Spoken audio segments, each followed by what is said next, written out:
Hello everyone, আসসালামু আলাইকুম। Welcome back to my channel. কেমন আছো তোমরা? আশা করছি ভালো আছো। তোমরা দেখছো রোজা রান্নাঘর উইথ ব্লগ। প্রতিদিনের মতো আজ আবারও চলে এলাম তোমাদের মাঝে নতুন আরেকটি রেসিপি নিয়ে। আজকে আমার রেসিপি থাকছে পেঁপে চিংড়ি।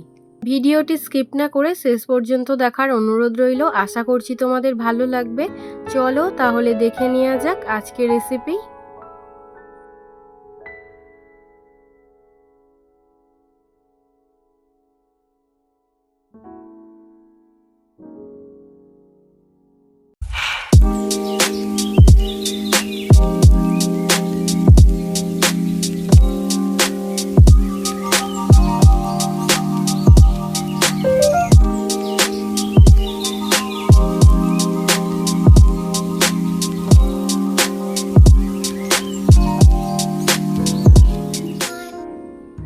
পেঁপে চিংড়ি বানানোর জন্য এখন যাচ্ছি গাছ থেকে পেঁপে পাড়তে। গাছে অনেকগুলোই পেঁপে হয়েছে, নিচের পেঁপেগুলোকে রেখে দেওয়া হচ্ছে পাকানোর জন্য, যেহেতু এই পেঁপেগুলো বড়। আর উপর থেকে একটা ছোট দেখে পেঁপে পেড়ে নেব। পেঁপেটা পাড়ার সময় হাত থেকে পড়ে গিয়ে কাদা হয়ে গিয়েছে, তার জন্য এখন চলে এসেছি স্নানে। প্রথমে পেঁপেটাকে ভালো করে ধুয়ে নিচ্ছি। পেঁপেটা ধুয়ে নিয়ে এখন রান্নাঘরে চলে এসেছি। এদিকে নিয়ে নিয়েছি চিংড়ি মাছ। চিংড়ি মাছটাকে মাকে বাছতে দিয়ে দেবো, আর এদিকে আমি ততক্ষণ সবজিগুলোকে কেটে নেব।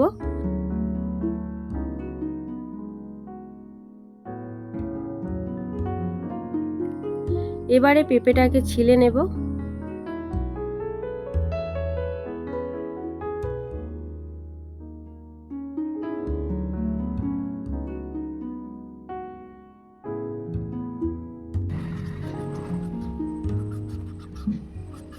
পেঁপে ছেলা হয়ে গিয়েছে, আবারও মাঝখান থেকে কেটে নিলাম। এবারে পেঁপেগুলোকে পাতলা পাতলা করে কেটে নেব।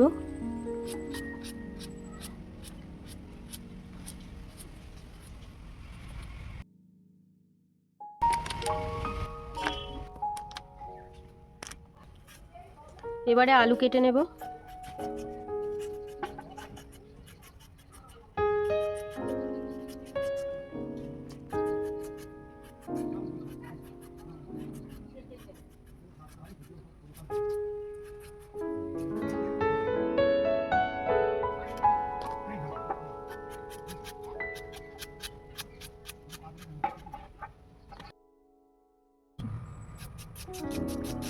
এবারে পেঁয়াজ কুচিয়ে নেব।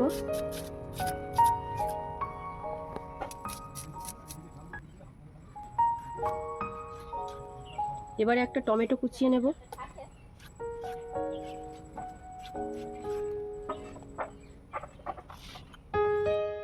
এবারে ধনেপাতা কুচিয়ে নেব।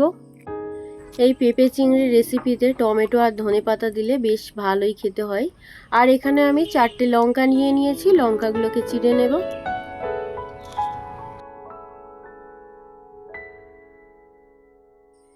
এবারে তরকারিটা বানিয়ে নেব। তার জন্য উনুনটা জ্বালিয়ে কড়া বসিয়ে দিয়েছি। কড়াতে দিয়ে দিচ্ছি সরিষার তেল। ফোড়নের জন্য দিচ্ছি কালা জিরে।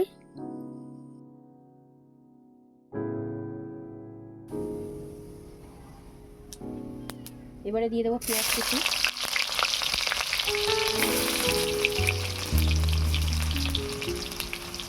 জিরা, কাঁচা লঙ্কা, রসুন বাটা,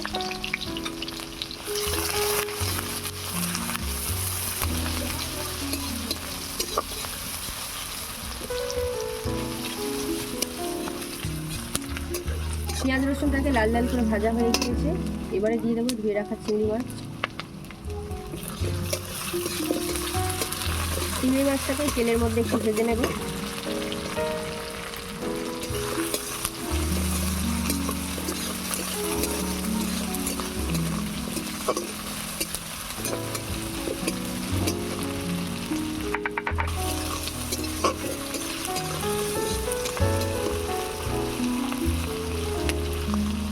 এবারে দিয়ে দিচ্ছি স্বাদ মতো নুন, লঙ্কা গুঁড়ো, হলুদ গুঁড়ো, জিরে গুঁড়ো, ধনে গুঁড়ো, মরিচ গুঁড়ো,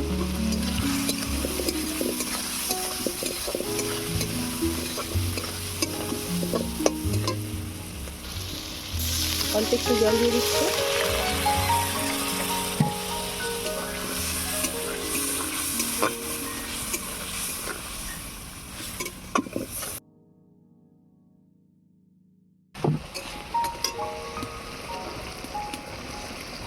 এবারে দিয়ে দিচ্ছি ধুয়ে রাখা আলু পেঁপে।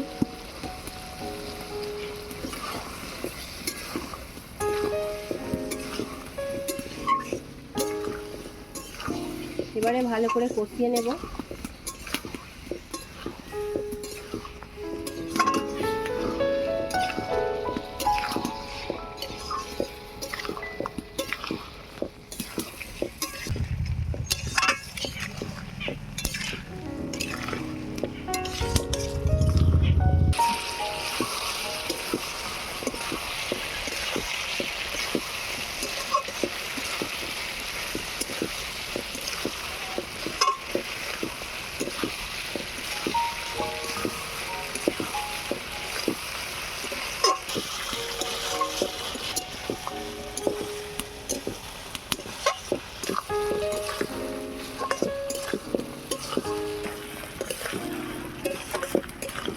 তরকারি ভালো করে কষানো হয়ে গিয়েছে, এবারে পরিমাণ মতো জল দিয়ে দেব।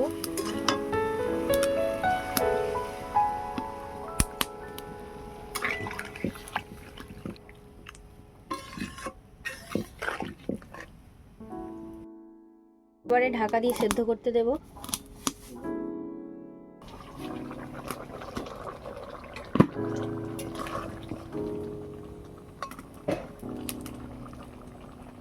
এবারে দিয়ে দেব টমেটো কুচি,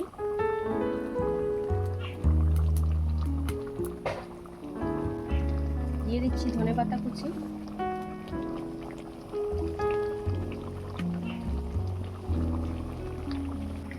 ঢাকা দিয়ে আরো 1 মিনিট ফুটিয়ে নেব।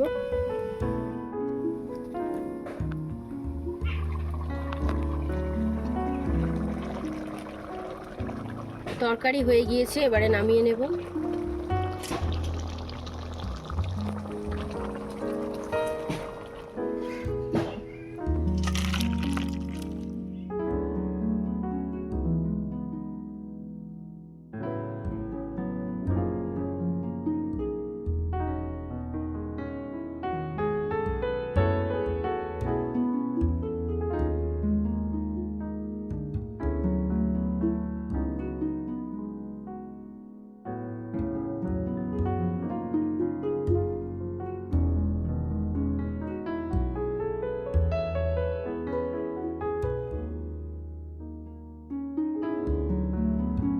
আমার আজকের রেসিপি তোমাদের কেমন লেগেছে অবশ্যই কমেন্টে জানাবে। আজকের রেসিপি যদি ভালো লেগে থাকে বন্ধুদের সঙ্গে শেয়ার করো। দেখা হচ্ছে আবারও নেক্সট অন্য কোনো রেসিপির সাথে। ভালো থেকো, সুস্থ থেকো, পরিবারের খেয়াল রেখো। বাই, আল্লাহ হাফেজ।